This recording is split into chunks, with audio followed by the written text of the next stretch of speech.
সংসার জীবন সমুদ্রের মতো। এখানে সাঁতার কাটতে নেই, শুধু ভেসে থাকতে হয়। যত সাঁতার কাটবে তত হাঁপিয়ে যাবে। তাই এই সংসারের সাগরে ভেসে থাকতে শিখো, তাহলে কুল খুঁজে পাবে, না হলে ডুবে যাবে। আসসালামু আলাইকুম everyone, welcome back to my another new blog. দূরে এবং কাছে যে যেখান থেকে আজকের ভিডিওটি দেখছেন, আশা করছি সবাই ভালো আছেন এবং সুস্থ আছেন। আমরাও আলহামদুলিল্লাহ ভালো আছি। তো আজকের ভিডিওটা কিন্তু আরহামের জন্মদিনের পরের দিনের ভিডিও। তো আরহামের জন্মদিনের দিন রাতে আমি একটু অসুস্থ হয়ে গিয়েছিলাম, তো কাজকর্মগুলো সেভাবেই রেখে দিয়েছি। তো সকালে উঠে নাস্তা তো খেতেই হবে, তাই সিম্পল একটা ব্রেকফাস্ট করে নিচ্ছি। আজকে আমি সুইট কর্ন দিয়ে একটা ডিম ভাজি করছি। সুইট কর্নটা আমার খুবই পছন্দ, আর এভাবে ডিম ভাজি বা অমলেট যেটাই বলেন করলে না খেতে খুব ভালো লাগে। সাথে একটু টমেটো, কাঁচামরিচ, ধনেপাতাও দিয়েছি। আর এই চপারটাতে না সব কিছু একসাথে দিয়ে চপ করে নিলে ডিমের অমলেটটা খেতে না অনেক বেশি ভালো হয়। তো আমি একসাথে 2টা ডিমই ভেজে নিচ্ছি, আর সাথে একটু ব্রেড টোস্ট করে নিব। এটাই আজকে সকালের নাস্তা। একবারে সিম্পল রেখেছি, যেহেতু শরীরটা রাত্রে খারাপ ছিল। তো সকালে একটু ভালো ফিল করছিলাম, তাই নাস্তা বানাতে এসেছি। তার আমার বাবা বলছিল যে বাহির থেকে কিনে নিয়ে আসতে। যেহেতু রাতে একটু ভারী খাবার খাওয়া হয়েছে, তাই চিন্তা করলাম সকালের নাস্তাটা একটু হালকাই রাখি, কারণ বাহির থেকে কিনে আনলে তো হোটেলের পরোটা, ভাজি এগুলোই কিনে আনতে হবে। তো এগুলো খেলে দেখা যায় আমার আবার বেশি খারাপ লাগবে। তো এই যে ব্রেডটা হালকা একটু টোস্ট করে নিয়েছি ডিম ভাজির এই প্যানটাতেই। এভাবে সুইট কর্ন, মাশরুম বা সসেস দিয়ে ডিমের অমলেট করলে খেতে কিন্তু ভীষণ ভালো লাগে, সেটা রুটি, পরোটা বা ব্রেড যাই হোক। তো সকালের নাস্তাটা করে নিচ্ছি। তো এই জায়গাটা হয়ে না খুব ভালো হয়েছে, রোদে বসে সকালের নাস্তাটা খুব সুন্দর এনজয় করা যায়। তো আজকে এখনও রোদ উঠেনি, রোদটা একটু দেরি করে উঠেছে।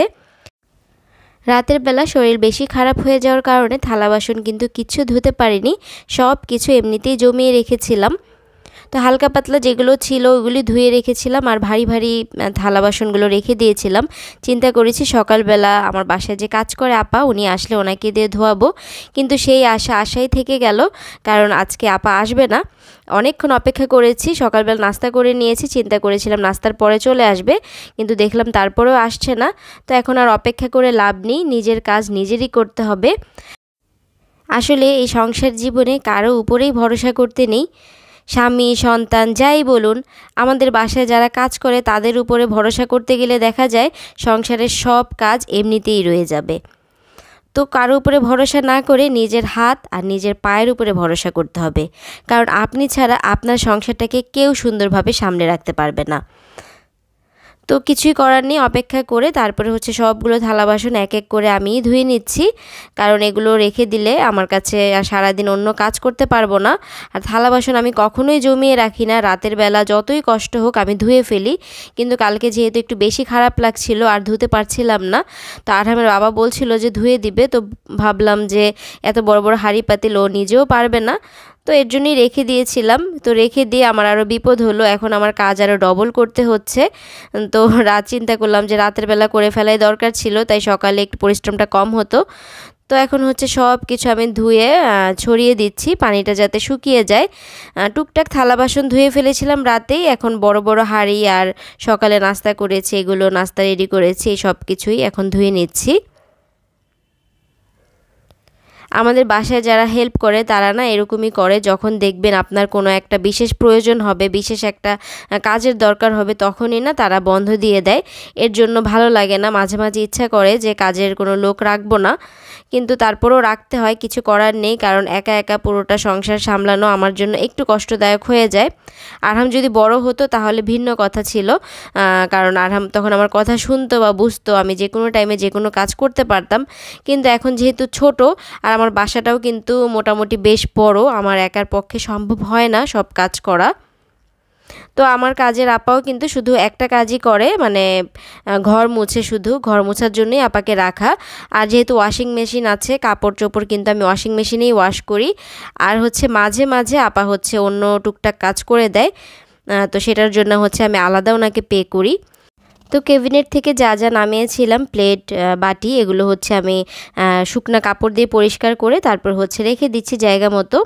আর এই যে দেখুন, আমার কাজ বাড়ানোর জন্য তো একজনই যথেষ্ট, সেটা আরহাম সোনা। ওকে একটু একা একা কেক খেতে দিয়েছিলাম, গোসল করে আমি কেকটা খেতে দিয়েছি। ও পুরো কেক তো খেয়েছে যতটুকু, কিন্তু তার চেয়ে বেশি মাখিয়েছে পুরো শরীর, তারপর ম্যাট সব কিছু একদম মেখে একাকার করে ফেলেছে। তো ওকে আবার ক্লিন করতে হয়েছে, এমনি শীতের দিন ঠান্ডা লেগে আছে, তারপরে হচ্ছে যদি পানি বারবার ধরা হয় তাহলে তো আরও বেশি সমস্যা।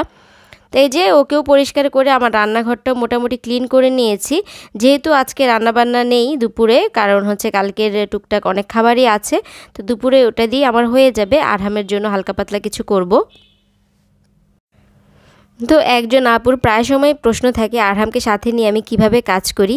এই যে দেখুন আমার কাজ করার নমুনা, ঘরের কি অবস্থা করে রেখেছে।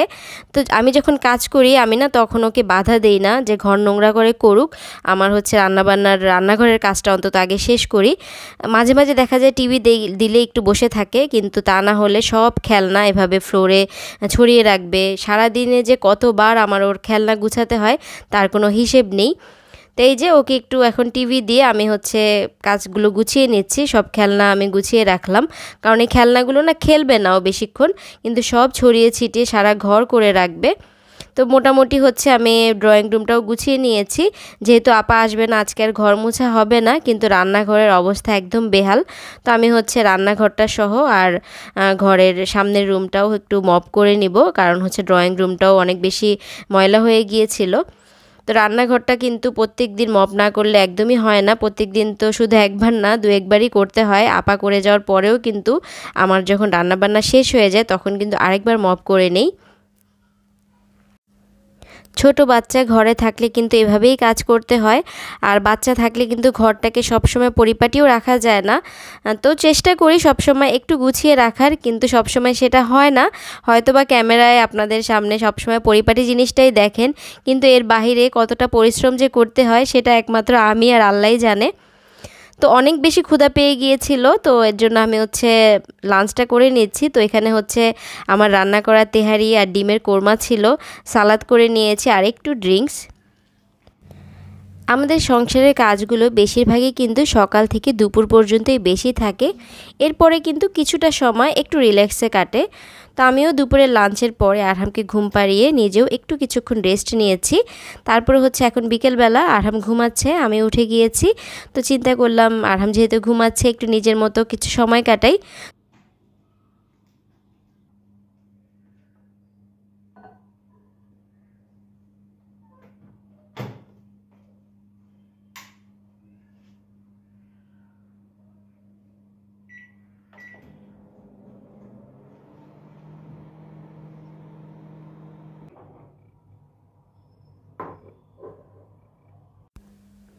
তো বিকেলের নাস্তা তো নিজের জন্য খুব একটা বানানো হয় না, তো আজকে হচ্ছে কালকের বানানো চাট ছিল, তো সেটাই একটু গরম করে নিয়েছি। তো ভাবলাম একটুখানি খেয়ে নেই। তো আর একটু তেঁতুলের টক দিয়ে দিচ্ছি। আমার হচ্ছে চাট বলেন চটপটি বলেন বেশি করে টক দিয়ে খেতে খুব বেশি ভালো লাগে। তো আর এক্সট্রা করে একটু চাট মশলা দিয়ে দিচ্ছি, আর একটু ঝুরি ভাজা দিচ্ছি। এই ঝুরি ভাজাটা দিয়ে চটপটি বা চাট খেতে না খুব বেশি মজা, যেহেতু ফুচকা নেই।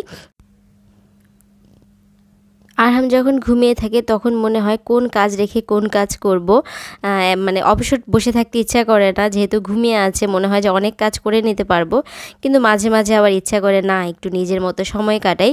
কারণ আরহাম যতক্ষণ থাকে আরহামের সাথেই তো ব্যস্ত থাকতে হয়, আরহামকে বকা দেয়া ধমক দেয়া, আরহাম এটা করো না, আরহাম এটা করো না, আরহামের সাথে দুষ্টুমি করো, আরহামের সাথে খেলাধুলা করা, এভাবে করেই কিন্তু সারাক্ষণ সময়টা কাটে। আর ঘুমিয়ে থাকলে ঘরটা মনে হয় একদম নিস্তব্ধ হয়ে যায়, তখন মনে হয় আবার কখন ঘুম থেকে উঠবে, একটু পরপরই যেয়ে দেখতে হয়। তো রাতের বেলা হচ্ছে একটা খিচুড়ি রান্না করছি। আপনারা কেউ কি এই খিচুড়িটা খান কি না আমার জানা নেই। আমার আম্মু সবসময় দেখতাম কোনো মেহমান আসলে তারপর দিন সব লেফট ওভার খাবার দিয়ে একটা খিচুড়ি রান্না করতো। তো আমিও আজকে সেটা করছি। আমার ফ্রিজে হচ্ছে বিরিয়ানি ছিল, ভাত ছিল, অল্প একটু খিচুড়ি রান্না ছিল। তো সব কিছু একসাথে দিয়ে আর এক্সট্রা একটু ডাল দিয়ে আমি একটা খিচুড়ি একদম প্রেসার কুকারে বসিয়ে দিচ্ছি, আর এক্সট্রা সামান্য পরিমাণে একটু মশলা দিচ্ছি।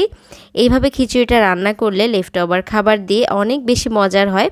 আমার আম্মু সবসময় দেখি পোলাও, তারপরে হচ্ছে গরুর মাংস থাকলে ওইটার একটু ঝোল তরকারি, চিকেন সব কিছু একসাথে দিয়ে এই খিচুড়িটা রান্না করে, অনেক বেশি মজা হয়।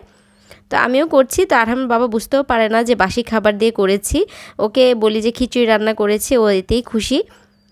তা আমি হচ্ছে প্রেসার কুকারে 2টো সিটি দিয়ে নিলেই কিন্তু খিচুড়িটা রান্না হয়ে যাবে। তো সবজি অ্যাড করা যেত, কিন্তু সবজি অ্যাড করলে দেখা যাবে বেশি হয়ে যাবে, তখন আর সবগুলো খাওয়া যাবে না, তাই আর সবজি দিলাম না। তো এক্সট্রা যে হাঁড়ি পাতিলগুলো নামিয়েছিলাম সেগুলো আবার জায়গা মতো রেখে দিয়েছি।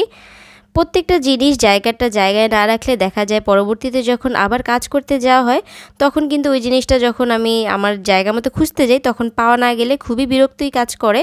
যেমন আরহামের বাবা দেখা যায় একটা জিনিস নিলে দেখা যায় এখান থেকে নিয়েছে সেটা আর এখানে রাখবে না, সেটা অন্য জায়গায় রাখবে।